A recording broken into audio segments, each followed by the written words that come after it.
Bien.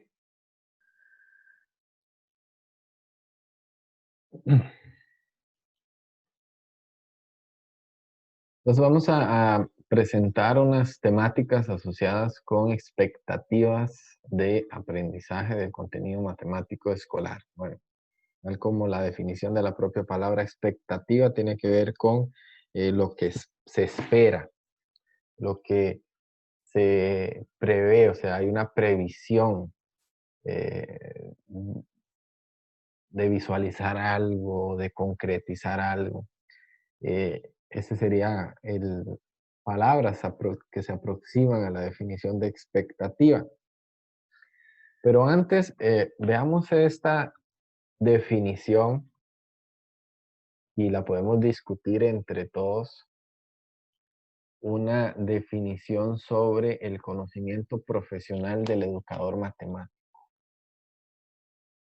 Y la leo textualmente, es de una autora Azcárate, española, que en el 2004 dice así: el conocimiento profesional de un profesor es un conocimiento práctico dirigido a la intervención en el ámbito educativo, es complejo e integrador, no es un conjunto de técnicas didácticas estandarizadas, ni tampoco un conjunto de rutinas y principios elaborados a partir de la experiencia, sino que requiere de la interacción e integración rigurosa de saberes de distintos tipos.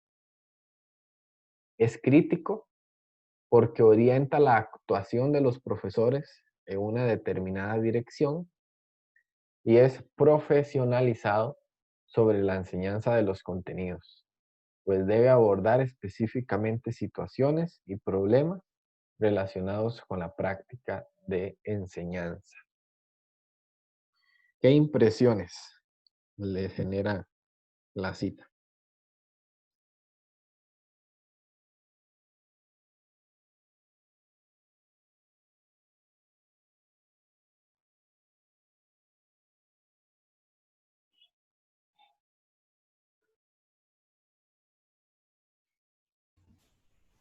Pues creo que está muy acertado porque, digamos, me gustó cuando dijo que no es un conjunto de rutinas o principios elaborados a partir de la experiencia. Digamos, y esto que voy a decir no lo baso en mi experiencia porque mi experiencia es muy poquita, ¿verdad? Pero sí en lo que hemos escuchado creo que a lo largo de la carrera de distintos profesores y es que no todo grupo es el mismo, no todo año es igual, no todo contexto es el mismo, entonces quizá eh, la forma en que yo diseñé una lección o algo funcionó de manera espectacular con un grupo, pero con el otro no. Entonces, no siempre la misma receta me va a funcionar eh, y por lo tanto no es ni rutinario ni, o sea, no es simplemente aplicar siempre lo mismo y hacer algo rutinario. Entonces creo que es muy acertado.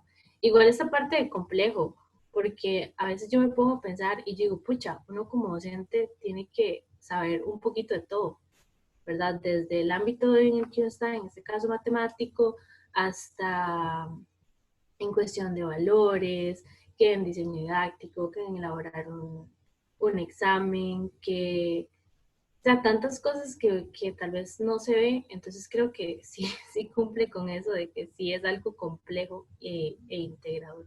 Entonces creo que sí estoy como muy de acuerdo con la autora. Muy bien. Muy acertado el comentario, Nicole, en el sentido de resaltar eso que la autora dice de no ser un conocimiento que surge a partir de la experiencia. Ahora, la experiencia enriquece el conocimiento profesional, pero la experiencia no es el origen del conocimiento profesional. Me imagino que ya han hecho entrevistas a distintos docentes, distintos años de ser docentes, en otros cursos han tenido la oportunidad de realizar entrevistas o de observar clases. Y un docente cuando tiene ya unos 5 años de dar clases, cuando ya tiene unos 10, 15 años de dar clases, se vuelve muy de experiencia, se vuelve un docente muy empírico, muy de tomar decisiones a raíz de las experiencias. No, este estudiante es como el que tuve hace 2 años, no, este grupo es como el que tuve tal y me funcionó esto. No está del todo mal.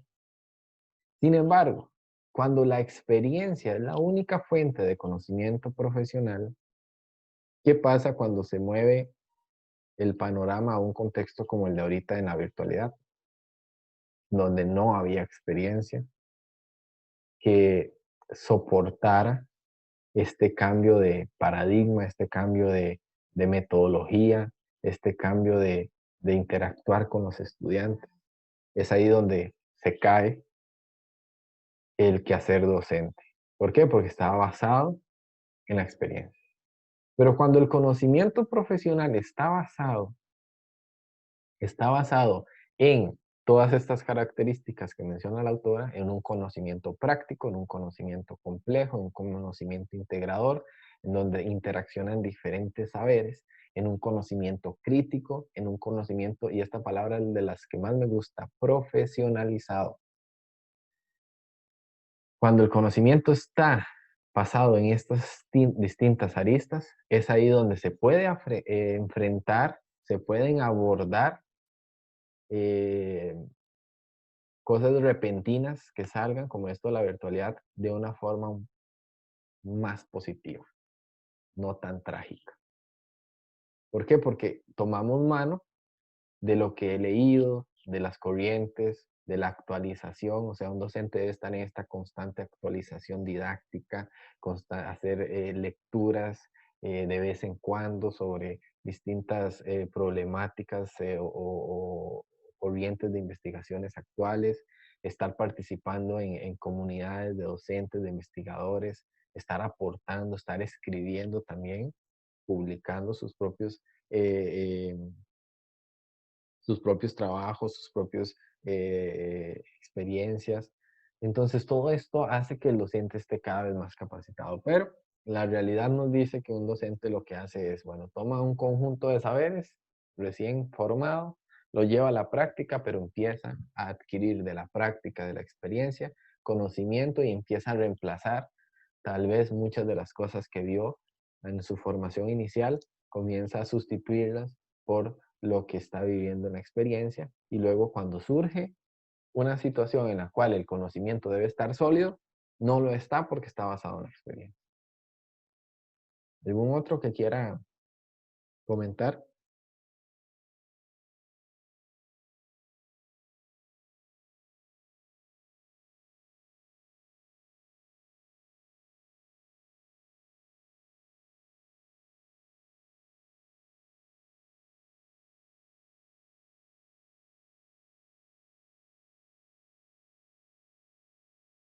¿Ninguno?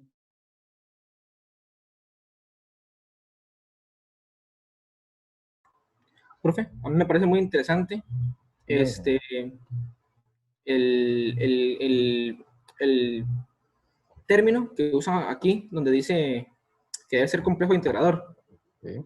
Esas dos palabras en específico me llaman la atención porque, digamos, de mi experiencia como estudiante, no como docente, recuerdo que muchas veces los profesores en mate, sobre todo, bueno, en otras áreas también, pero en mate lo veía bastante, y es que, bueno, es bastante cierto lo que decían aquí antes y comentados también, que llegan al cole a dar clases por primeras veces, hacen como, digamos, sus primeros planeamientos durante sus primeros años y luego los reutilizan hasta el infinito, digámoslo así. Ujú. Pero el hecho que cuando diga que sea complejo e integrador es interesante porque también habíamos visto que nosotros, o sea, tendemos a comparar mucho situaciones, que es normal, pero que las situaciones muchas veces son muy distintas. Entonces, compararlas no es como lo más correcto. Y, por ejemplo, eso lo veía, por ejemplo, con las diferentes generaciones de estudiantes, que muchas veces se cree que las generaciones de estudiantes van como una temática y van cambiando, pero no necesariamente. Puede que, por ejemplo, no sé, yo soy profesor y doy clases a un grupo de séptimo durante 3 años. Entonces sería séptimo, luego la siguiente generación y la siguiente. Pero puede que lo que me sirvió con la primera generación no es necesariamente lo que me va a servir con la siguiente generación. Y puede que lo que me sirva con la tercera generación que yo tenga sea lo mismo que me sirvió con la primera generación, porque compartían ciertas similitudes. Puede que no. Y eso centrado solo en una institución, porque claro, había que analizar lo que ya se ha comentado antes. Culturalmente, cómo los influye a ellos su vida cotidiana, su vida social, qué tantas dificultades pueden tener, etcétera, etcétera, etcétera. Y por eso habla lo de integrador también, digamos, que tiene que ser como y para todos. No va a pensar usted solamente en cómo ellos, cuál sería la mejor forma para evaluarles y para, no sé, para que ellos comprendan un examen, que muchas veces se confunde eso, que ya lo vimos en evaluación, lo de evaluar para un examen nada más, y no pensar en cuál es la forma más adecuada para que ellos, particularmente como personas, puedan comprender el contenido matemático. Perfecto. Que puede ser muy complejo para ellos, pero que si usted lo contextualiza y demás, puede que sea más bien mucho más fácil, entretenido, motivador, etcétera, que algo pesado. ¿Sí? Todo ese ejercicio que presentó Johnson, toda esa eh, exposición de su opinión en un contexto educativo, es lo que hace este conocimiento profesional complejo, tal como él dice, e integrador de distintos saberes. Y somos nosotros los encargados de que nuestro quehacer docente no sea técnico, sino que sea profesionalizado. Vuelvo a repetir esto. Por décadas, lo que se vio el profesor, la profesora, se vio como algo técnico. Nada más un quehacer técnico. O sea, alguien que tenía conocimientos en matemática, era matemático y ejercía como docente de forma técnica. Alguien con conocimientos en una lengua, un idioma, lo conocía y el proceso de enseñanza, su quehacer de docente era un quehacer técnico. Y por muchos años y décadas, y aún hoy, hay ciertas concepciones o áreas de la sociedad que siguen viendo al docente como algo técnico. ¿Qué es algo técnico? No es por bajarle nivel a las carreras o a las profesiones técnicas, por decirlo así, sino que no comparte, no reúnen las características o la naturaleza de lo que realmente es el quehacer docente. O sea, alguien técnico, alguien que, por ejemplo, alguien que repara un vehículo, que repara una, una bicicleta, o a mí que me gusta, por ejemplo, cocinar de vez en cuando, aprender a cocinar ciertas cosas, yo lo veo como algo técnico porque no soy profesional en. Y lo veo como algo técnico porque solamente estoy como viendo a ver cómo lo invento, cómo lo hago, cómo experimento a prueba y error, es algo técnico, pero eh, distintos autores y distintas eh, latitudes a nivel del mundo se han preocupado por profesionalizar el quehacer docente. Y somos nosotros, los docentes, los únicos que podemos hacer o un trabajo profesional o un trabajo técnico. Para mí, alguien que se limite a tomar un libro de texto, a replicarlo, a tomar un manual del MEP y copiar y pegar los objetivos sin cuestionar, en seguir la secuencia tal como está. Alguien que tome una tarea de un libro y la aplique durante toda su vida al mismo nivel, en el mismo contexto, para mí está haciendo un trabajo técnico y muy alejado de lo profesional. Entonces somos nosotros, son ustedes los que después de esta fase de formación inicial, cuando estén en las aulas, cuando estén en las instituciones, puedan levantar una bandera de profesionalizar su quehacer docente y no caer en lo que la mayoría caen, en los que la mayoría caen, en ser un quehacer muy técnico, muy a nivel de cumplir con ciertas cosas y con ciertas demandas porque no vale la pena hacer más. El sistema no lo permite, esto y lo otro. Y es ahí donde somos nosotros los encargados de comenzar a marcar una nueva era de de educadores de matemática y hacer cada vez más un trabajo más profesional, visto y visualizado no solo por colegas, por instituciones, por el propio Ministerio de Educación Pública, por la sociedad en sí, por los propios estudiantes. Bien. Veamos lo de las expectativas de aprendizaje. Según autores, y aquí me refiero a autores del análisis didáctico, las expectativas de aprendizaje que el educador tiene del estudiante se pueden clasificar en tres tipos. Objetivos de aprendizaje, o también llamadas o referidas como habilidades específicas por el Ministerio de Educación Pública, las capacidades de aprendizaje o las competencias matemáticas. La palabra competencia la utilizada a nivel internacional. El Ministerio de Educación Pública lo llama procesos matemáticos. Veamos cada uno de ellos. Objetivos de aprendizaje. Según González y Gómez, los objetivos o un objetivo de aprendizaje cumple al menos tres características principales. Estar vinculado a un nivel educativo específico. Por ejemplo, cuando ustedes hicieron la tarea número 1, el programa del MEP viene organizado por ciclos, los ciclos por años de escolaridad, y cada año de escolaridad con su respectiva tabla de conocimiento, habilidad específica e indicación puntual o indicación específica. Esa habilidad específica me indica una acción, ¿cierto? Está formulada con una acción, con un verbo infinitivo, y me indica lo que se espera que el estudiante haga en ese conocimiento, ¿cierto? Y está vinculado a un nivel educativo específico. También está vinculado o asociado con un contenido matemático específico, determinado. Eso es un objetivo de aprendizaje. El MEP, con la reforma de los nuevos programas, antes, no sé si ustedes hicieron el ejercicio de revisar los programas antes a este, pero antes se les llamaban objetivos. Habían objetivos, contenidos y objetivos. Casi que a nivel del mundo todo está organizado, todo programa en objetivos y contenidos. El MEP, la reforma matemática, los autores de la reforma querían innovar un poquillo y comenzar a tener sus propias invenciones, pero lo que hacen es cambiar el nombre a los objetos y generar incluso hasta un poco más de confusión.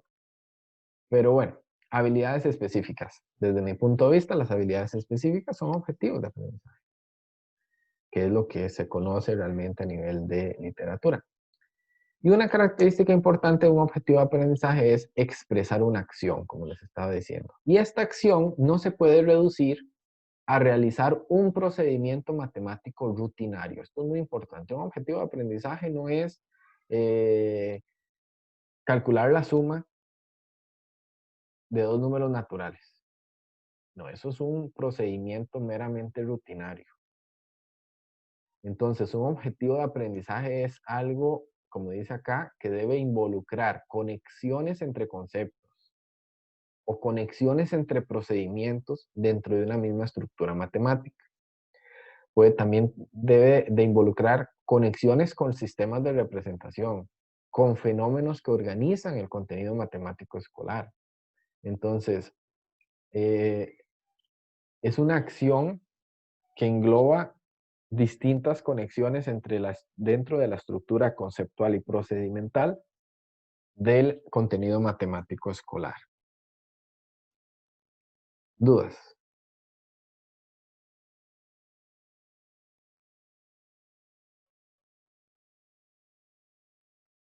Veamos, díganme entonces algún ejemplo ustedes de un objetivo de aprendizaje. Algo que se les ocurra acá que podamos analizar si es objetivo o no. Formúlenme uno.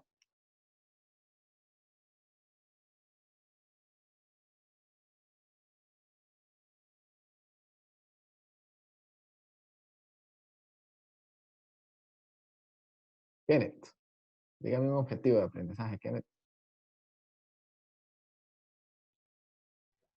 Mm,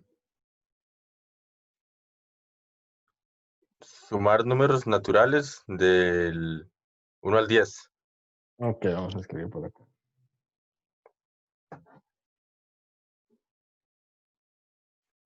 ¿Qué opinan los demás?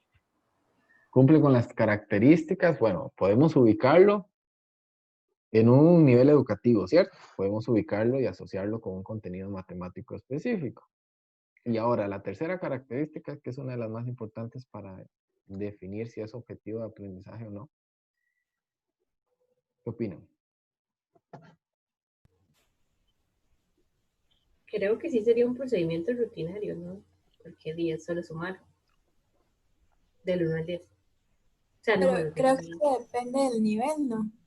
Porque digamos, para un nivel como de segundo ciclo sí sería un proceso súper rutinario, pero tal vez para primer grado no tanto. Para primer grado, sí. Muy bien. Eso que dijo Yasmin es muy importante, ¿ok? Porque al asociarlo, por ejemplo, en primer grado, primero, segundo, puede ser que no sea tan rutinario. Cuando estemos hablando tal vez en quinto, sexto de la escuela y de ahí para adelante, es meramente rutinario.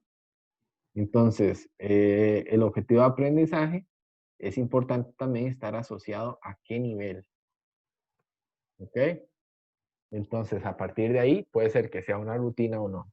Sin embargo, yo creo que el objetivo en sí se puede todavía hasta reformular un poco para que sea más global y que envuelva mayor conexión con otros. ¿Alguien puede arriesgarse a reformular este objetivo que Kenneth dijo como para que cumpla con un mayor grado de conexión conceptual? Profe, una pregunta. ¿Qué pasaría si yo le agrego algo así como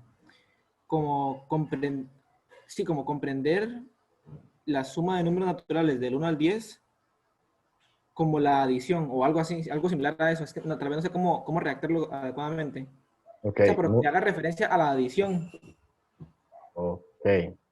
Muy bien. Más que todo lo que dijo al inicio, para mí reformula y le da más y lo aproxima más a ser un objetivo, y es el comprender.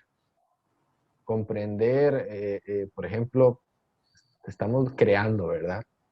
Comprender la adición de números naturales del 1 al 10. Ya ahí hay un objetivo que conecta diferentes cosas, porque por detrás de comprender está reconocer qué es la adición, saber qué son los números naturales del 1 al 10, va a implicar sumar números naturales, eh, estrategias que están por detrás de la suma, se pueden sumar de diferentes formas, de diferentes estrategias. Entonces, ahí con solo cambiarle esa palabrilla de sumar y escribir comprender, lo acerca más, lo aproxima más a un objetivo de aprendizaje que cumple con las características mencionadas acá por los autores. A ver, otro ejemplo de objetivo. Puede ser también basados en la tarea que hicieron con respecto a funciones. ¿Quién más quiere dar un ejemplo de objetivo?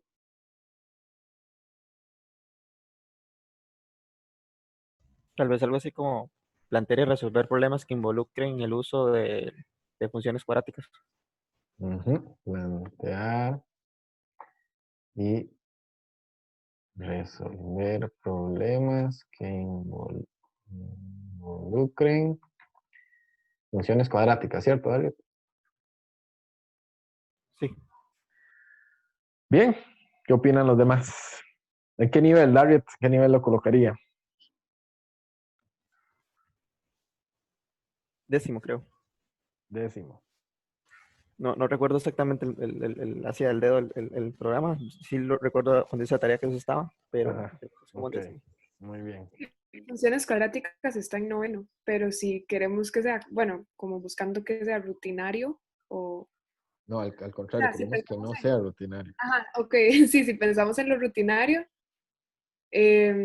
ok, ya tal vez en 10º sería más rutinario, eso. Y en noveno es cuando se ven propiamente funciones cuadráticas, entonces ahí no sería Exacto, rutinario. ahí no sería rutinario. Muy bien. Excelente. Es una formulación bastante adecuada de un objetivo. Un objetivo puede ser global de tal forma que incluso involucre dos acciones, como aquí, plantear y resolver. ¿Ok? Entonces forma parte de la naturaleza de los objetivos. Presten mucha atención con los objetivos porque eh, una de las experiencias que tuve en el doctorado que trabajé con futuros profesores de matemática, una de las principales dificultades que tenían era en redactar objetivos de aprendizaje. Entonces, en los planeamientos de clase que vamos a desarrollar a lo largo del curso, ustedes van a tener que plantear, formular sus objetivos de aprendizaje. Van a ser baseados claramente en programa de estudios del MEP. Sin embargo, van a ser siempre críticos en ver si el programa o la habilidad específica que indica el MEP, eso no es un objetivo, porque no todo es un objetivo de aprendizaje. Y si no es un objetivo de aprendizaje, ¿qué es? Veamos lo que sigue.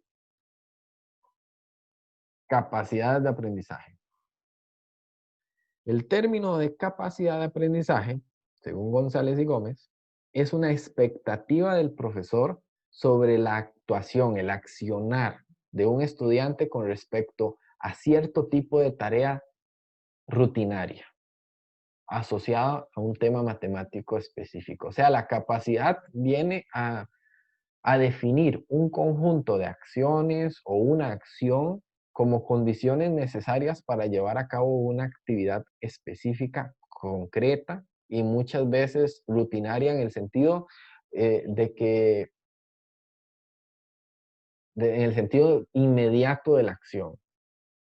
La capacidad son conocimientos, puede ser un conocimiento del estudiante, puede ser un conocimiento empírico que surge a partir de la experiencia, o puede ser una habilidad necesaria para desarrollar una tarea en específico dentro de un contexto específico o una actividad determinada.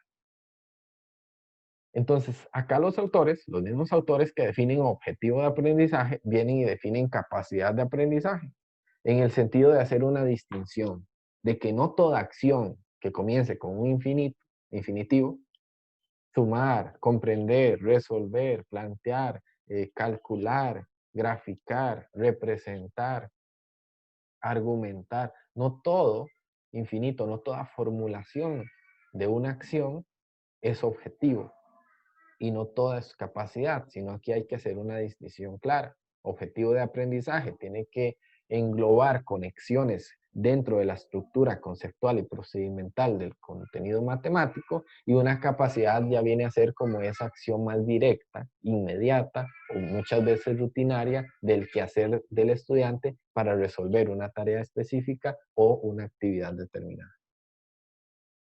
¿Está claro esta distinción? ¿Cuál sería entonces esta principal diferencia entre objetivos y capacidades? Según entendí, la capacidad es como más específica, Sí. como más concreta, sí. Ujú. Más que específica, porque un objetivo también debe ser específico, sino más concreta. Una acción que se puede concretizar por parte del estudiante al resolver una tarea. Por ejemplo, mencionemos ejemplos de capacidades. Tal vez la que había mencionado Kenneth de sumar números naturales es más capacidad, no sé, digo yo, Sumar números naturales, del 1 al 10 creo que era. ¿sí? Es más asociado a una capacidad. Es una concreta. Por ejemplo, Johnson decía comprender la adición. Otro objetivo que puede englobar esta capacidad es resolver problemas que involucren la adición de números naturales. ¿Ven? Resolver problemas es un objetivo. Es un objetivo más global que involucra conexiones, estrategias de resolución, presentaciones, y ya una capacidad asociada a ese objetivo sería sumar números naturales. Otras capacidades. Por ejemplo, una capacidad presente en el tema de función cuadrática. ¿Cuál podría ser?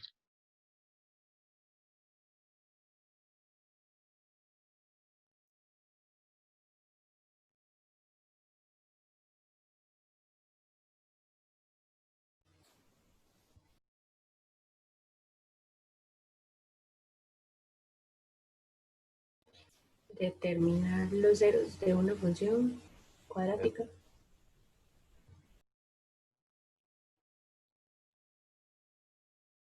Ok, determinar los ceros de una función cuadrática. ¿Qué opinan los demás?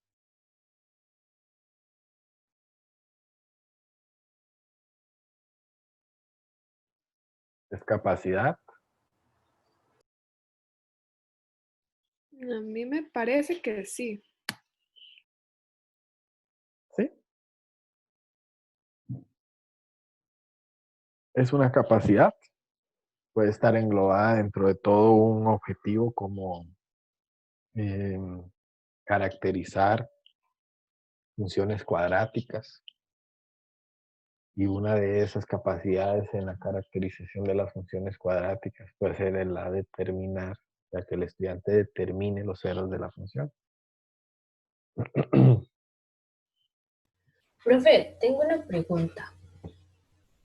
Digamos, las habilidades que son más globales, pues es que no sé si me estoy yendo como por otro lado, pero en cuanto a evaluación, ¿es más fácil evaluar un objetivo o una capacidad? O más bien, para ver si se está cumpliendo un objetivo, tienen primeramente que cumplirse las capacidades. Muy excelente pregunta. ¿Qué opinan los demás? Vuelvo a repetir la pregunta. ¿Es más fácil, cierto, Nicole, evaluar capacidades u objetivos? Ajá, básicamente va por ahí. Me parece que capacidades. Y capacidades, ¿no? Hay que hacer menos cosillas, digamos. O sea, una capacidad más fácil de... Cero observable. Sí, claro, con una actividad en específico incluso, ya uno puede sacar conclusiones. Sí, de hecho, ¿Eh? es como casi que con una lista de cotejos, si no, se pueden evaluar fácilmente, como si la tienen o no la tienen. Correcto. Okay. Ese es precisamente un detalle muy importante. Para evaluar formativa o sumativamente, las capacidades me indican esos, como valga la redundancia, indicadores de qué es lo que debe cumplir el estudiante. El objetivo de aprendizaje es una expectativa del docente que él quiere. El objetivo, por ejemplo, un objetivo de aprendizaje puede que me lleve una semana o todo un semestre para tratar de concretarlo con los estudiantes. Entonces, es algo que no se observa en una clase de 90 minutos. En cambio, una capacidad asociada a ese gran objetivo que se desmenuza en capacidades de aprendizaje, a evaluar, observar las capacidades me va a indicar si el objetivo mayor se está cumpliendo o no. Y qué tanto se está cumpliendo. Parcial, totalmente, depende de las capacidades que defina para ese objetivo. Entonces, para un objetivo de aprendizaje podemos definir o desmenuzarlo, voy a usar esa palabra, aunque no creo que sea la más correcta, pero en capacidades. O sea, del objetivo se van a derivar las capacidades, pero esas capacidades van a responder a acciones inmediatas que el estudiante va a desarrollar a partir de las tareas a través de las cuales el docente quiere desarrollar ese objetivo de aprendizaje. ¿Está quedando un poco más claro? Sí. Tiene que ver con lo Okay. que Nicole, ¿sí? Tiene que ver con lo que usted decía. Sí, sí, de hecho. Ok. Muchas gracias. Ahora, leyendo el programa del MEP, yo logro identificar, y les dejo este ejercicio a ustedes, que en ocasiones una habilidad específica que ellos plantean puede ser una capacidad. A veces ellos plantean habilidades específicas muy puntuales, muy directas, que desde mi punto de vista se relacionan con capacidades y no tanto con objetivos. Hay otras habilidades que sí son más globales. Como decía Yasmín, va a depender del año escolar donde estemos, del conocimiento previo que ellos ya saben, de lo que se está desarrollando. Entonces, hay habilidades específicas que sí están más próximas de objetivos. Entonces, cuando estén haciendo este ejercicio, que lo van a llegar a hacer, van a tomar un tema matemático, van a definirle objetivos y capacidades, o van a tomar una tarea y a la tarea le van a definir capacidades. No sean, o sea, deben de ver la flexibilidad del currículum, que ya ustedes saben de qué se refiere eso, ¿cierto? En el sentido de que si la habilidad viene ahí, no la tomen como un objetivo de aprendizaje, sino ubíquela si es objetivo o si es capacidad, o reformúlela, o reformulen la habilidad para que sea objetivo o para que sea una capacidad. Depende de lo que ustedes estén planeando y diseñando. ¿Ok? ¿Está claro eso? Sí. Bien, y luego entran las competencias. Veamos acá las competencias. Las competencias matemáticas son referidas en el programa de estudios del MEP como procesos matemáticos. La palabra competencia matemática igual ya ustedes la han tratado en otros contextos. Sin embargo, un documento o una entidad que define competencia matemática a nivel internacional es la OCDE, y que es la entidad que está por detrás de las pruebas PISA.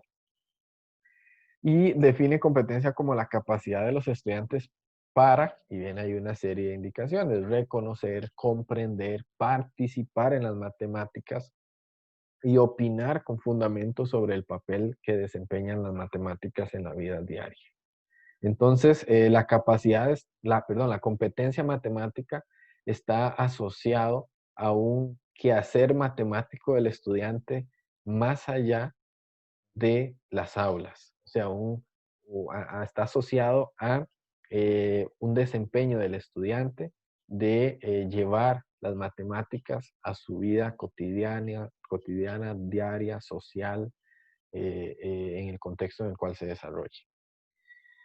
El MEP, tomando en cuenta esto de las competencias matemáticas y que cuando hizo la reforma del programa de estudio se perfilaba para entrar a la OCDE, entonces debía de involucrar, al menos en el papel, las competencias matemáticas, define procesos matemáticos como procesos que fundamenten el uso de la matemática como una disciplina complementaria, incluso interdisciplinar, que se relaciona con otras áreas científicas, en donde los estudiantes desarrollen capacidades que le permitan incorporarse exitosamente en su ambiente social. Y define cinco procesos. No sé si en cursos anteriores han tenido la oportunidad, espero que sí, de estudiar sobre estos 5 procesos: razonar y argumentar, plantear y resolver problemas, comunicar, conectar y representar. Son los 5 procesos que define el MEP.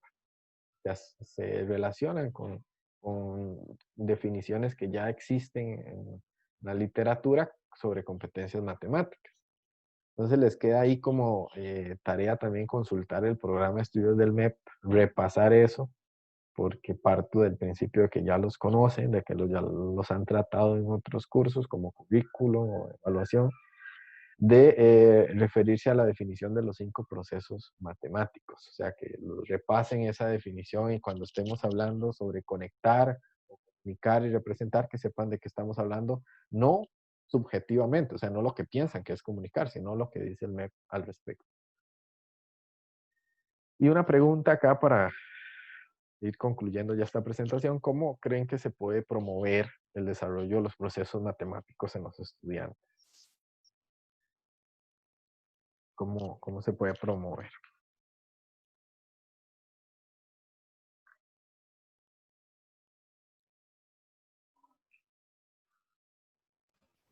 Contextualizando las actividades o problemas que se presenten para que tengan siempre una aplicación directa, ojalá en su vida cotidiana, que ellos puedan hacer uso de ella. Muy bien, muy bien. Y la definición de competencia matemática es desarrollar esas capacidades del estudiante para visualizar la matemática en contextos sociales, reales, cotidianos. Entonces el docente, para promoverlo, debe traer la realidad al aula en la medida que sea posible. debe traer esos contextos al aula y construir o reconstruir la matemática alrededor de esos contextos. Muy bien, David, por el aporte. Para complementar esta exposición, esto que estamos discutiendo acá, les recomiendo, y la recomendación que hago, lo asumo que lo hacen, ¿cierto? Entonces, cuando en algún momento me refiero a alguna palabra o a algún autor, o les digo, bueno, tal día va a haber un quiz y va a aparecer, tomen como referencia esa lectura, o hacer un informe de lectura y tomen como referencia a estos autores.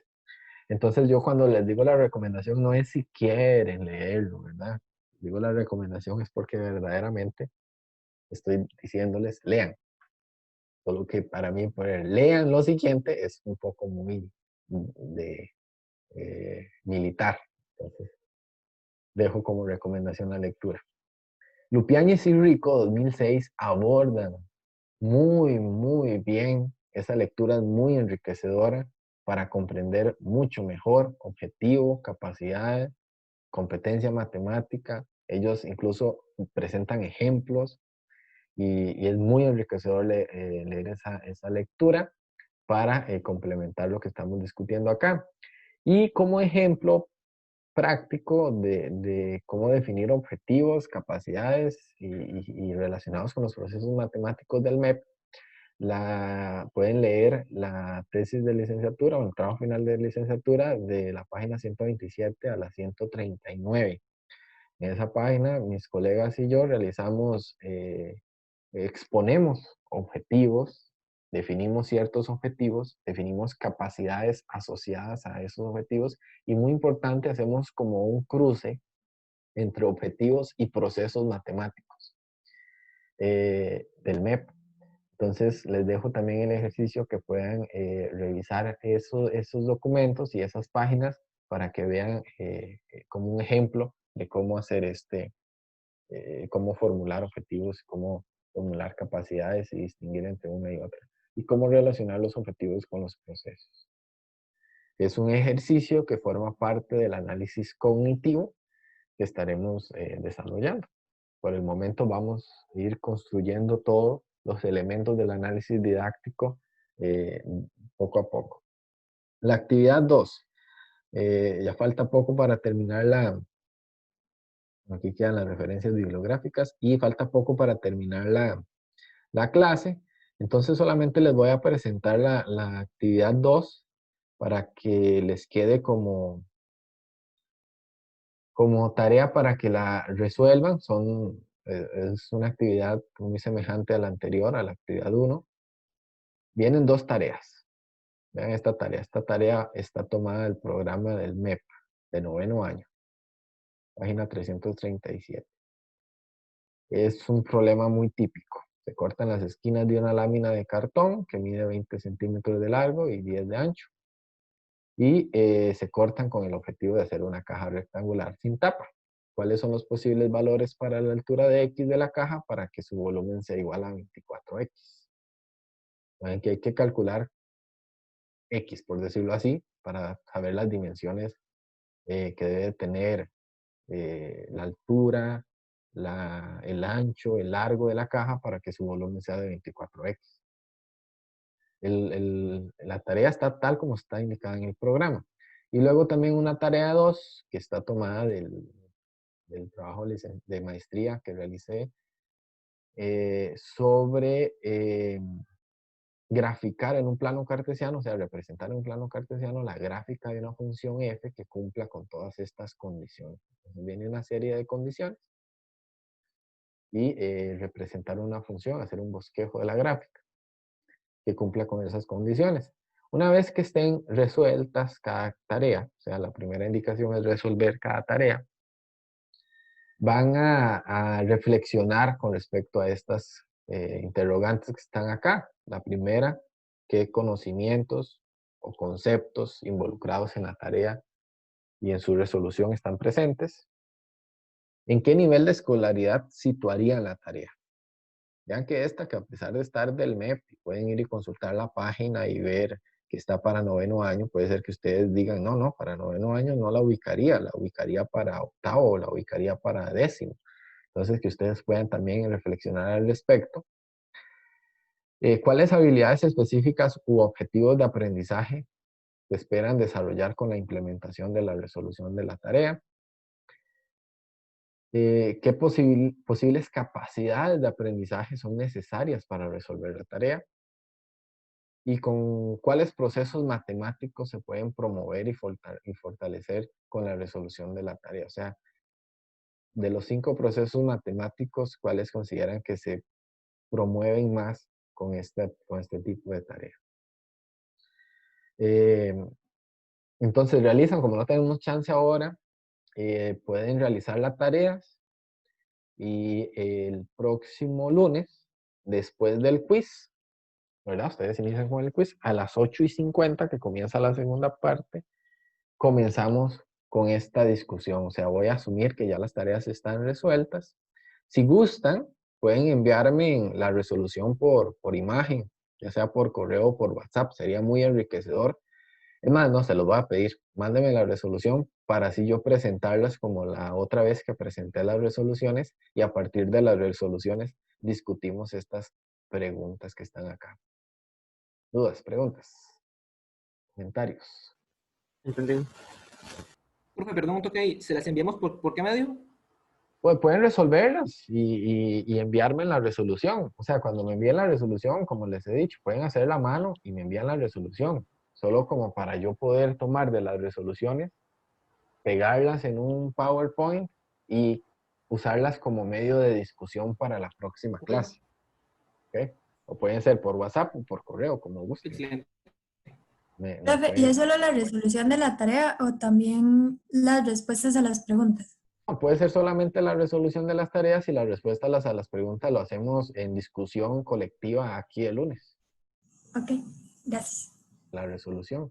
Y prepárense para el quiz, que es el próximo lunes. Va a estar habilitado, como les dije al inicio, de las 7 a las 8:30 de la mañana. Van a ser alrededor de unas 5 preguntitas, y preguntitas algunas puntuales, otras reflexivas. A mí me interesa mucho el interpretación de ustedes, o sea, no tanto la memorización de las cosas, sino la interpretación de lo que se está tratando. Entonces, que puedan también estar en ese sentido haciendo las lecturas, reinterpretando lo que los autores están indicando. ¿Bien? ¿Alguna otra pregunta o duda, comentario? ¿No? Bueno. Entonces, si tienen tiempo, sería ideal que entre hoy y mañana realicen las 2 tareitas que quedaron acá de la actividad 2, las puedan hacer así, a mano, o si gustan hacerlo en una... de hecho, la tarea 2 es a mano, ¿verdad? Representar en un plano cartesiano esto debe ser un bosquejo a mano, porque es lo que se esperaría que el estudiante haga, ¿verdad? A mano, que cumpla con las condiciones. Y esta igual, si quieren hacer la solución, hacen la estrategia de solución legible, le toman la foto, me la mandan, y yo voy seleccionando de todas para el lunes comenzar la discusión a partir de esas resoluciones y las preguntas orientadoras de la discusión. Bien. Entonces quedamos así por hoy. Tengan un excelente día, un buen fin de semana, y nos vemos el lunes. Chao, Chao, profe. profe. Gracias, profe. Hasta luego. Bueno, hasta luego. Que vaya muy bien.